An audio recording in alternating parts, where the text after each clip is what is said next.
Now, a bill has been introduced in the state assembly that would amend the current public authorities law, and if passed, it would let the Long Island Power Authority have access to low-cost hydropower that is produced upstate.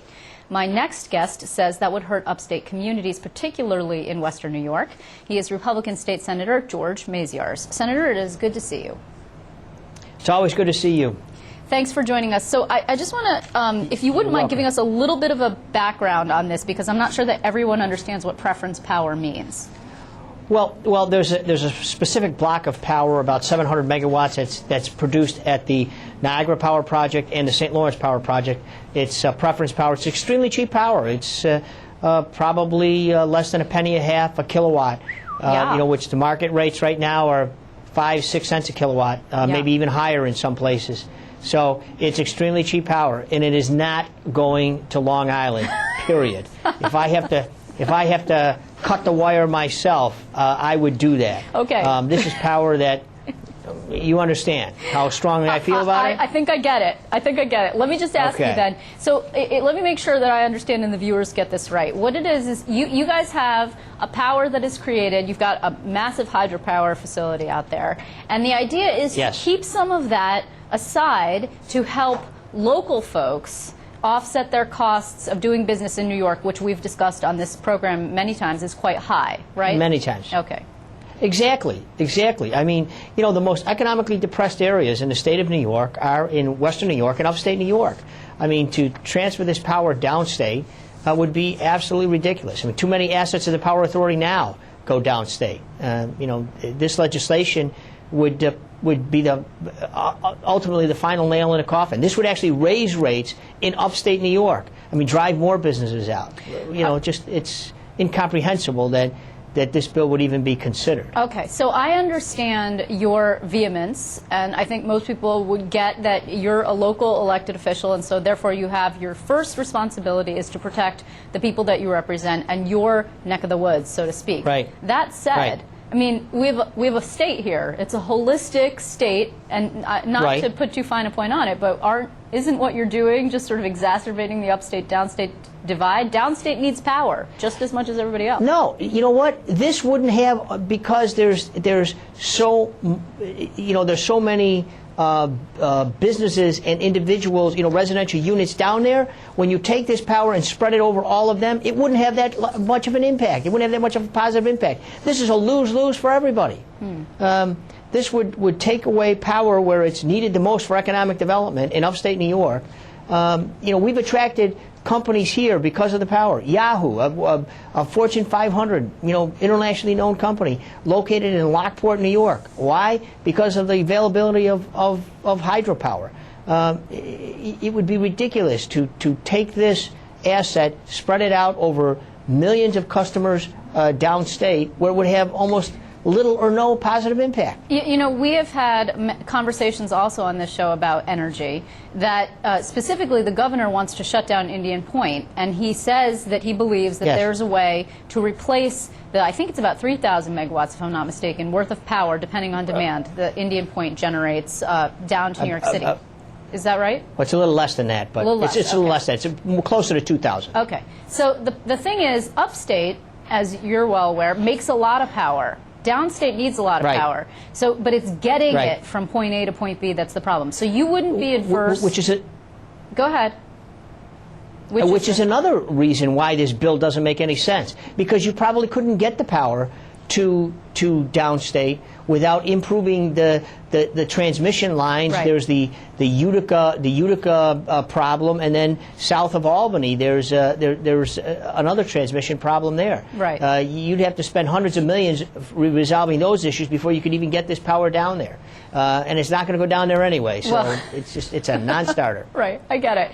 But let me I'm getting that point across. I think you got it. I guess my question to you is: would you be adverse to the idea of selling this power at market rate? In other words, your problem is you don't want Long Island to get the power that is earmarked at a more affordable price for your constituents and your area. But if they wanted to buy it at market rate, you'd be okay with that, right?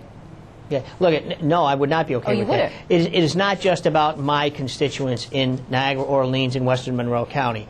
It's about all of upstate New York. It's about the constituencies of Senator Ritchie up in the North Country. I'm certain that she would not be in favor of this either. You know, again, when you look at some of the lowest I'm sorry, some of the highest unemployment rates in the state of New York, they're in Buffalo and Niagara Falls. You know, the largest decline in population in the state of New York in the last census was in Buffalo and Niagara Falls. I mean, the way of turning that around is by creating jobs up here. You create a job that's going to take care of a problem of an individual that's living in poverty. It's going to take care of a housing problem. It's going to take care of a transportation problem. It's going to take care of that population problem in upstate New York. Well, the best way to give them a job is using hydropower to do that. Okay, well, the guy who's proposed this just so happens to be a Republican. He's an assemblyman by the name of Al Graff from Long Island. So have you guys had a conversation? You're on the same side.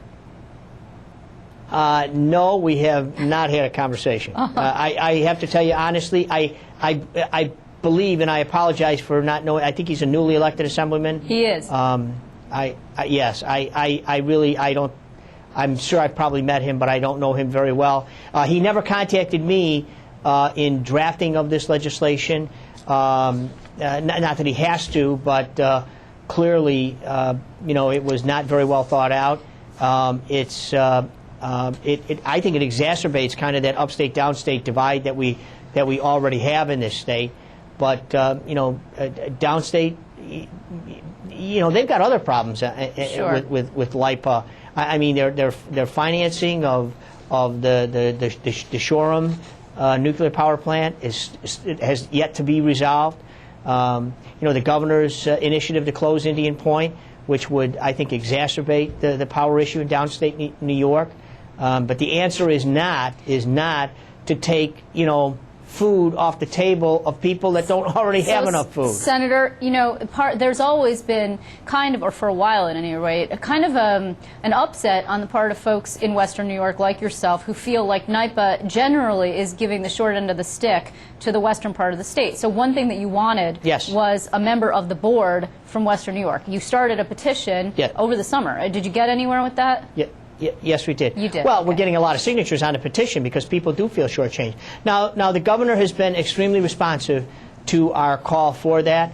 I mean, he has looked at people. I think, I have to tell you, I think the appointment of John Dyson was excellent. I think John has been up here numerous times. He's met with businesses. John Dyson understands that the best way of creating jobs, that the best way of turning the economy around in Western New York and in upstate New York, in the North Country and in Niagara, is using hydropower to entice companies to come here. John Dyson understands that. I think Andrew Cuomo understands that. Apparently, Assemblyman Graff does not understand that. What's your feeling then about hydrofracking, which of course would be getting natural gas and using that for power? I know one of your colleagues, Senator Libous, today said he kind of is starting to resent people from outside his area telling him in the southern tier and folks who actually are pro-fracking what to do. He's like, hands off, folks, downstaters and others. It's really none of your business. What do you think about that?